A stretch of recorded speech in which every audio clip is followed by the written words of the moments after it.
تو آج انشاءاللہ میں آپ لوگوں کو ایک بہت ہی خوبصورت صورت کے بارے میں بتانے والی ہوں جو بہت زیادہ فائدہ مند ہے ہمارے لیے، ہم سب کے لیے، اور وہ بہت زیادہ خوبصورت صورت ہے۔ تو میرے ساتھ ویڈیو میں بنے رہیے گا، انشاءاللہ سبق کے بعد آپ لوگوں کو میں اس خوبصورت اور پیاری سی صورت کے بارے میں آپ لوگوں کو ضرور بتاؤں گی۔ السلام علیکم ورحمۃ اللہ وبرکاتہ۔ تو آپ دیکھ رہے ہیں میرا یوٹیوب چینل پیارے قرآن پاک کو سیکھیں۔ تو آج انشاءاللہ میں آپ لوگوں کو ایک بہت ہی خوبصورت صورت کے بارے میں بتانے والی ہوں جو بہت زیادہ فائدہ مند ہے ہمارے لیے، ہم سب کے لیے، اور وہ بہت زیادہ خوبصورت صورت ہے۔ تو میرے ساتھ ویڈیو میں بنے رہیے گا، انشاءاللہ سبق کے بعد آپ لوگوں کو میں اس خوبصورت اور پیاری سی صورت کے بارے میں آپ لوگوں کو ضرور بتاؤں گی۔ تو بنا ٹائم ویسٹ کیے بڑھتے ہیں ہم اپنے سبق کی طرف۔ تو ماشاءاللہ قرآن پاک پڑھانے کا میرا چینل ہے، ٹھیک ہے، اور بیسک سے قرآن پاک پڑھانا میں سکھاتی ہوں، اور الحمدللہ کافی سارا ورک ہمارا کمپلیٹ ہو چکا ہے۔ تختی نمبر 1، ٹھیک ہے، یہ نورانی قاعدہ ہے، آپ لوگ دیکھ سکتے ہیں، ٹھیک ہے۔ تختی نمبر 1 میں نے تجوید کے ساتھ، مخارج کے ساتھ پوری اچھی طریقے سے پڑھا دی ہے۔ اس میں آنے والے جو حروف مستعلیہ کے حروف ہیں، نرمی سے پڑھنے والے حروف، سختی سے پڑھنے والے حروف، ایک ایک چیز میں نے واضح طور پہ بتا دی ہے۔ آپ لوگ ویڈیوز جا کر دیکھ سکتے ہیں، اور پلے لسٹ سے بھی جا کر ویڈیوز کو آپ لوگ بآسانی دیکھ سکتے ہیں۔ تو تختی نمبر 2 بھی میں نے تجوید کے ساتھ مکمل کروا دی ہے، ٹھیک ہے۔ اور تختی نمبر 3 کی پوری ڈیفینیشن میں نے یہ جو کاپی بنائی ہے آپ لوگوں کے لیے، اس میں میں نے سب کچھ لکھ دیا ہے۔ انشاءاللہ لاسٹ میں آپ لوگوں کو اس کاپی کا وزٹ میں ضرور کرواؤں گی۔ تو اس میں یہ جو مد نظر آ رہا ہے، یہ مد حرفی ہے، اس کی ڈیفینیشن، تو سین میم پر بھی سوال آ رہا ہے، اس کی بھی ڈیفینیشن، یہ سب میں نے اس کاپی میں لکھ دیا ہے۔ انشاءاللہ لاسٹ میں آپ لوگوں کو اس کا بھی وزٹ کرواؤں گی، ٹھیک ہے۔ اور تختی نمبر 4 جس میں حرکات کے بارے میں نے بتایا ہے، تختی نمبر 5، تختی نمبر 6 تجوید کے ساتھ، مخارج کے ساتھ ہماری کمپلیٹ ہو چکی ہے۔ تختی نمبر 7 جس میں کھڑی حرکات ہے، ٹھیک ہے، یہ رہی۔ وہ تختی نمبر 8، تختی نمبر 9 ہماری لگ چکی ہے، جس میں ماشاءاللہ کافی سارا ورک ہمارا کمپلیٹ ہو چکا ہے۔ تو تختی نمبر 9 جو ہے، اس میں سوالات آ رہے ہیں اور مد آ رہے ہیں بہت سارے، مطلب اقفا اظہار کے بارے میں بھی، ہر ایک چیز کے بارے میں بتایا ہے۔ تو اس کی بھی جتنی بھی ڈیفینیشن اور جو بھی سوال ہیں، ایک ایک باریکی سے بھی میں نے اس کاپی میں لکھ دیے ہیں، وہ میں آپ لوگوں کو لاسٹ میں ضرور وزٹ کرواؤں گی۔ آپ لوگ اسکرین شاٹ بھی لے سکتے ہیں، اور اپنے پاس بھی ایک کاپی بنا سکتے ہیں جس میں آپ سب کچھ لکھ لیں، جو بعد میں بھی آپ کو کبھی ضرورت پڑے تو آپ لوگ فوراً نکال کے دیکھ لیں۔ تو بڑھتے ہیں ہم اپنے سبق کی طرف۔ اعوذ باللہ من الشیطان الرجیم، بسم اللہ الرحمن الرحیم۔ ہر نیک کام کرنے سے پہلے اعوذ باللہ، بسم اللہ ضرور پڑھ لیا کریں، تاکہ آپ لوگوں سے اور ہم سے شیطان بالکل دور ہو جائے۔ بسم اللہ الرحمن الرحیم۔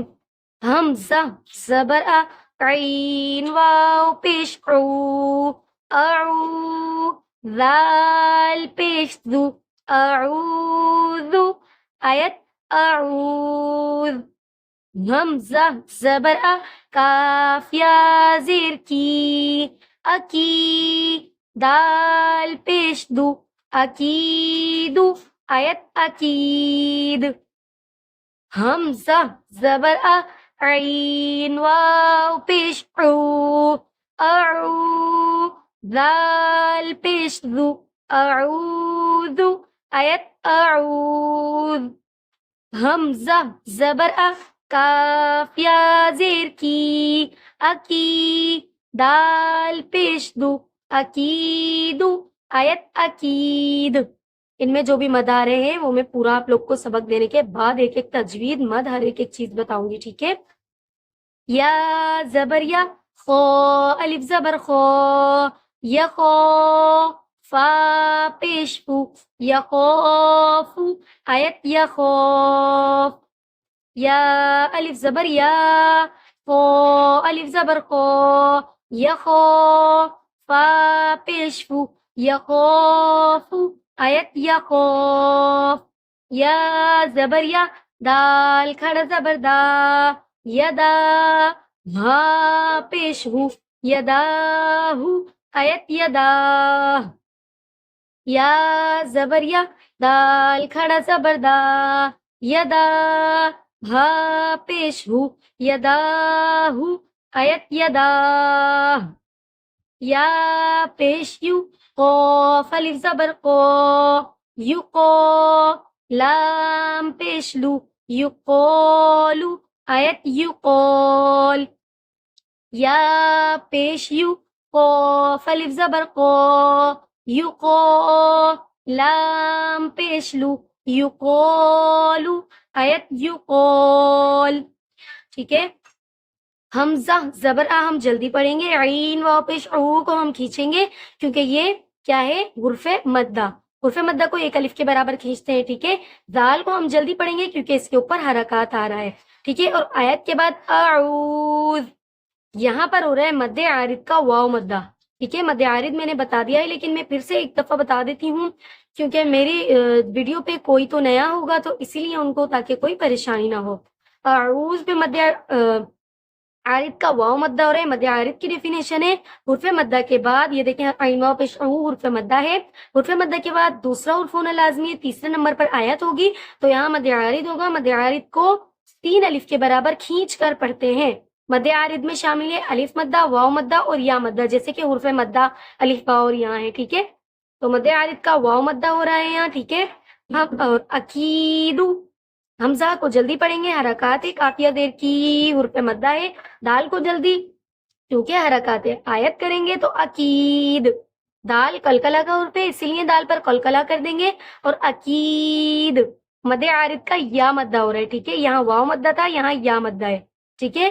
اکید قافیہ زیر کی حرف مدہ کا حرف ہے، ٹھیک ہے. آگے دوسرا حرف آ رہا ہے، تیسرے نمبر پر آیت ہوگی تو یہاں مد عارض ہوگا، ٹھیک ہے. مد عارض کو 3 الف کے برابر کھینچیں گے. مد عارض کا یا مدہ یہاں ہے، ٹھیک ہے. اور یا کو جلدی پڑھیں گے، حرکات ہے، خو الف زبر خو کو کھینچیں گے کیونکہ حرف مدہ ہے. فا کو جلدی پڑھیں گے، ٹھیک ہے. تیسرے نمبر پر آیت ہو رہی ہے تو یہاں بھی مد عارض ہو رہا ہے، یہاں مد عارض کا ہو رہا ہے الف مدہ، ٹھیک ہے. ایک خاص بات ہو گئی ہے کہ مد عارض کا واو مدہ، یا مدہ اور الف مدہ ساتھ ہی آ رہے ہیں تو آپ لوگ مد عارض کیا ہے یہ بہت اچھی طریقے سے سمجھ لیں گے، ٹھیک ہے. یہاں مد عارض کا واو مدہ ہے، یہاں مد عارض کا یا مدہ اور یہاں مد عارض کا الف مدہ. خو الف زبر خو، ٹھیک ہے. حرف مدہ کا حرف ہے تو یہاں مد عارض کا الف مدہ ہو جائے گا. بات سمجھ آ رہی ہے؟ میں اپنی طرف سے پوری کوشش کرتی ہوں کہ آپ لوگوں کو بہت اچھی طریقے سے سمجھاؤں، لیکن اگر آپ لوگوں کو کچھ نہ بھی سمجھ آیا کرے تو آپ لوگ مجھ سے کامنٹ سیکشن میں پوچھ سکتے ہیں، انشاءاللہ میں آپ لوگوں کو ضرور جواب بھی دوں گی. اور یا زبر یا کو جلدی پڑھیں گے، دال کھڑا زبر دا، یہ ایک الف کے برابر کھینچے گا، کھڑی حرکات ہے. اور آگے ایک حرف آ رہا ہے، تیسرے نمبر پر آیت ہو رہی ہے. میں نے آپ لوگوں کو بتایا ہے کہ جیسے دال کھڑا زبر دا کھڑی حرکات ہو گیا، اور دال الف زبر دا حرف مدہ ہو گیا. حرف مدہ اور کھڑی حرکات ایک ہی مطلب کام لیں گے، جو قرآن پاک میں ایک ہی کام لیں گے. میں نے آپ لوگوں کو سمجھایا تھا کہ کھڑی حرکات ہمیشہ حرف مدہ کا کام لیتی ہے، ٹھیک ہے. یہ بھی دا ہے اور دال الف زبر دا بھی دا ہے، دونوں کی آواز سیم آ رہی ہے نا، اس لیے کھڑی حرکات حرف مدہ کا کام لیتی ہے. میں ادھر یہاں سوال بن رہا ہے کون سا مد ہو رہا ہے، تو یہاں مد عارض کا الف مدہ ہی بن رہا ہے، مد عارض کا الف مدہ ہو رہا ہے، ٹھیک ہے. حرف مدہ جیسے کھڑی حرکات نے حرف مدہ کا کام لیا، حرف مدہ کے بعد دوسرا حرف آ رہا ہے، تیسرے نمبر پر آیت ہو رہی ہے تو یہاں مد عارض کا الف مدہ ہو رہا ہے، ٹھیک ہے. کچھ نہ بھی سمجھ آئے تو مجھ سے پوچھ لیے گا. یا پیش یو جلدی پڑھیں گے، قوف الف زبر قوف، یو قوف الف زبر قو حرف مدہ کا حرف ہے. آگے دوسرا حرف آ رہا ہے، تیسرے نمبر پر آیت ہو رہی ہے تو یہاں بھی مد عارض کا الف مدہ ہوگا، ٹھیک ہے. تو آج کا جو ہمارا سبق ہے اس میں مد عارض کے بارے میں ہی بتایا گیا ہے، تو انشاءاللہ مد عارض جو ہے آپ لوگوں کو بہت اچھی طریقے سے سمجھ آ گیا ہوگا. تو بڑھتے ہیں ہم اپنے نماز کے ورک کی طرف. تو ماشاءاللہ سے 3 کلمے ہمارا اول، دوم اور سوم ترجمے کے ساتھ کمپلیٹ ہو گئے ہیں، ٹھیک ہے. آپ لوگوں کی سہولت کے لیے ہی میں نے جو ہے کلموں کے آگے اول کلمہ طیب، دوم کلمہ شہادت، سوم کلمہ تمجید، تمجید مانے بزرگ، ٹھیک ہے. معنی کیا ہیں وہ بھی سب لکھ دیے ہیں، تجوید اور ترجمے کے ساتھ میں پڑھا چکی ہوں. اور ماشاءاللہ سے تکبیر، اللہ اکبر، یہاں سے لے کر اور سلام تک، ٹھیک ہے، میں نے تجوید اور ترجمے کے ساتھ پڑھا دیا ہے. نیت کرنے کا طریقہ بھی میں نے بتایا ہے کہ نماز میں کس طریقے سے نیت کرتے ہیں، ٹھیک ہے. اور وضو کا طریقہ اور نماز پڑھنے کا مکمل طریقہ میں نے بتا دیا ہے، آپ لوگ ویڈیوز میں جا کر دیکھ سکتے ہیں.